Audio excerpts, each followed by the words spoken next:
க்யூட்டாக ஒரு love story சொல்லட்டா? இல்லை விலாகாகவே பார்த்துடலாம். வடவள்ளியில் இருக்கிற பிவிஆர் சினிமாஸில் தாங்க இந்த மூவி பார்க்க போனோம். கொஞ்சம் முன்னாடியே போயிட்டோம். அதான் ஸ்நாக்ஸ் வாங்கிட்டு இடத்துல செட்டிலும் ஆயிட்டோம். மூவி பற்றி முன்னாடியே சொல்ல ஆரம்பிச்சிடுறேன், ஏன்னா விலாக் அப்போ தான் சீக்வன்ஸில் போகுது. இது டிப்பிக்கல் சினிமா லவ் ஸ்டோரி இல்லைங்க. ரிலேஷன்ஷிப்பில் ஒரு communication gap, ego, unspoken feelings, இந்த ரியலிஸ்டிக்கான இஷ்யூவை ஃபோக்கஸ் பண்ணுற ஒரு லவ் ஸ்டோரின்னு சொல்லலாம்.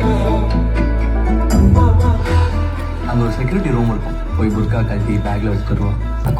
அவள் வரது பார்த்ததுக்கப்புறம் தான் ஹீரோ ஹீரோயின் கெமிஸ்ட்ரி ஃபோர்ஸ்டான ஃபீலாக இல்லாமல் பார்க்க ரொம்பவே நேச்சுரலாக இருந்துச்சு. இவங்க கிட்ட நேச்சுரலாக இருக்கிற அந்த கான்வர்சேஷன் தான் ஒரு ரியல் கப்பலாக ஃபீல் பண்ண வைக்குதுன்னே சொல்லலாம்.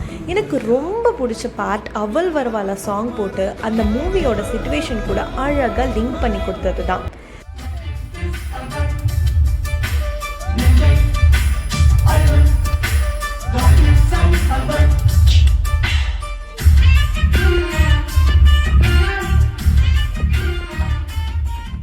லவ் ப்ளஸ் சைலன்ஸ் மூமெண்ட்ஸ் ரொம்ப நல்லா ஒர்க் ஆன மாதிரி எனக்கு தோணுச்சு.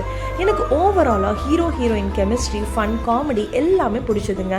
ப்ளசண்ட்டாக இருக்கிற ஒரு நல்ல ஃபீல் குட் மூவி பார்க்கணுன்னா கண்டிப்பாக இந்த மூவியை பாருங்கள். With love, Boobu tales.